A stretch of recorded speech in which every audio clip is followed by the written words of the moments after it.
and welcome to GoodGood Investing. I'm Rachel Grunn. And I'm Andrea Cwik. Guys, GoodGood Investing is all about educating busy professionals on how they can invest passively in real estate without doing any work, dealing with tenants, termites, toilets, contractors, or construction.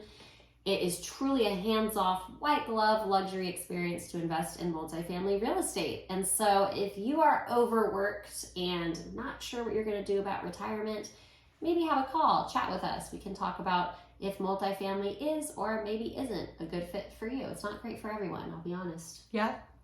Sounds good. Well, like we said in past episodes, there's 3 ways to make money in multifamily. There is passive income cash flow, also called cash on cash, also called mailbox money. They're all used interchangeably. Yes. There's appreciation, right? And then the third one is principal pay down. Now, today we're going to talk about the cash on cash return. What is mailbox money? What does that mean? How does it work? Yeah, so cash on cash is a percentage of the deal. Whatever you put in on the deal, there is a percentage, and that's deal by deal basis. So you can get cash on cash from 5% to 10%. That's what I've seen. History has shown that. So let's say you put in $50,000 or $100,000. You're gonna take that 5% or up to 10%, and you're gonna divide that up by how much you put in.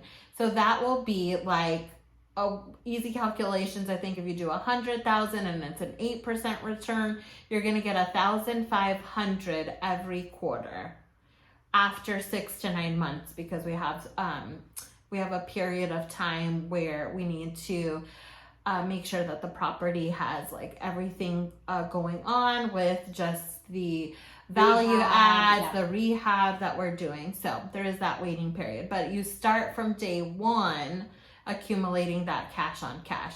And that 1,500 in this example is either mailed to you in the mailbox or it's deposited into your bank account. So you are making money on your investment. Think about it like a stock market distribution. Is that the name of it? Or yeah, stock market? Yeah. A dividend. A dividend, yeah. Think about it as like a stock dividend if you want to compare it. But this is just called cash on cash. It's based on how much cash you put into the deal is how much cash percentage that you're going to get back to you on a quarterly basis.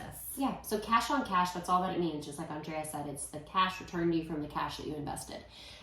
This is factored into the overall annualized return, right? Yep. And like Andrea said, it depends deal to deal. You will know in the underwriting. It's not a guess, right? We do very specific underwriting to make sure our numbers are as conservative and sound as possible. So whenever you look at a deal you might want to invest in, that number will be available to you, whether it's anywhere between 5 to 10% cash on cash return. That is entirely passive income. So you don't have to wait for a refinance or a sale to start seeing money come back from your investment. Like Andrea said as well, there will be a waiting period, but it does accrue from day one. So it's not like you're losing money while we're doing a rehab or anything like that. We just want to make sure that we reserve capital in case, listen, you've done a flip, right? It's like stuff comes up. Yeah. You take away some sheetrock and you're like, oh, I didn't know that was back there. So that's why we reserve that capital, just in case there is some sort of event where we have to pump a little bit more capital into the project. But we do make sure that our investors get the money that we projected. Yeah, and so at least the goal for us and our family, and I think for you as well, Rachel, is that at some point we want our passive investments, because we also invest on every deal.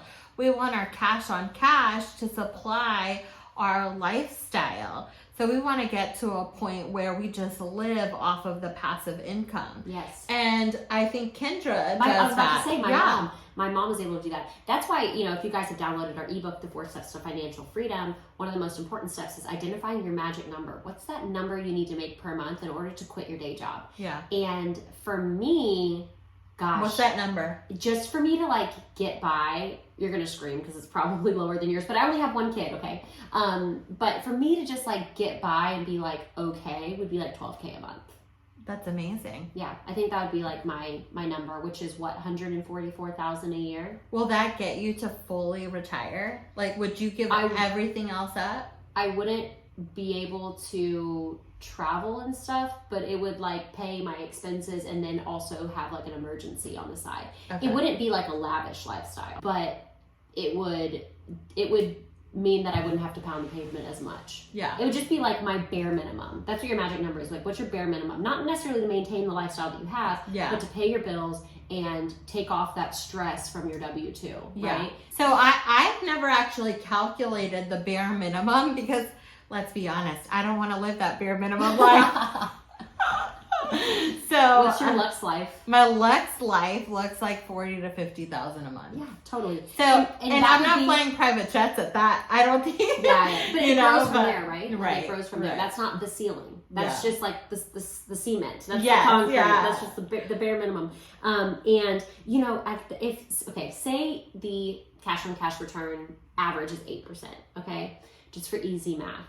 Then that means you would probably have to invest $6 million to get $40K a month. If I'm doing that so right. When I did the calculations, I think I initially had done 30,000, and I needed 3.2 or 3.6 million invested to get that on a quarterly basis. Yeah, and that would be to just get $360,000 a year in passive cash flow. Yes. That's insane. Yeah. I'm sure a lot of people have much lower magic numbers, depending on, you know, if you have children or if you have expenses or you have a lot of rental properties, you're paying mortgages for tons of different homes. Right. Like, you know, life gets expensive when you start building portfolios and building like little communes by having tons of children. And they're not working. They're not paying their due. Well, you know, even the short-term rentals that we own. So we own a couple of luxury cabins in Broken Bow, Oklahoma, which is on Airbnb and VRBO.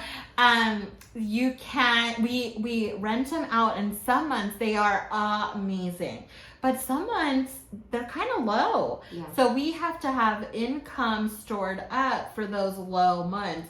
It's not like we can just, you know, predict what our monthly cash flow is going to be, which is very different from multifamily. It's much more, I feel like, predictable. We know what we're gonna get income wise on multifamily more than like, okay, how are our vacation rentals renting out this month? Is it a holiday? Is it not? So anyways, and 3.2 million sounds like a lot of money, but if you consider the velocity of capital, you know, in multifamily real estate, because of the refinances that we have, where you can redeploy your money, work for it in 2 different places, the returns that we project. I mean, honestly, it would take a lot longer in other investments to build up to that kind of worth. You know what I mean? Absolutely, because there is a lot of money in those cabins. We put 25% down. And if y'all know the Broken Bow property prices, last year especially, I think they've come down a tiny bit this year, but just a smidge. But there's a lot of money tied into those cabins, where there's a lot more flexibility in multifamily, and like you said, the scalability of putting it into multiple places because of that refinance. Yeah, exactly. So guys, consider your magic number. What is it? What is that magic number? And if the average cash on cash per deal is 8%, with your math, how much would you need to invest in order to get that magic number per month for a year? Think about it. Think about it. And that should be your goal. That should be your guiding light. That should be your beacon, what you're working towards. When you set a goal and your intentions are aligned, and this just goes back to the mindset, right? We've already discussed and hammered to death how anyone can invest in multifamily as long as you have the funds and the will. You don't need to be some sort of oligarch or some sort of multimillionaire. Right. But also, you need to know where you're headed and what your goal is, because that's what's going to ignite you. What's your why? You know, not only your why, but how are you going to get to your why? Yeah. And this is like an actual, like, put down on paper way to work that out in your head. If you need help working that out, or, you know, you're like, hey, Andrea and Rachel, like, this is my goal, but then, you know, I have this kind of, you know, special circumstance. What would you recommend? We are so happy to brainstorm with you. You know, we've seen a lot, we've done a lot, and we're just happy to, even if multifamily maybe isn't right for you, we're happy to be those people to kind of steer you in the right direction as well. Or just give you our experience. We're not financial planners. We can't give you advice, but we'll definitely tell you what we've been through. Yes. I feel like we've kind of touched so many different areas of real estate. Yeah. And so we could definitely give you our experience. Yeah, exactly. And hopefully it would help. But yeah. Well, Andrea, until next time. Don't invest good. Okay, pause, rewind. I'll try that again. Don't invest good. Invest twice as good. Bye.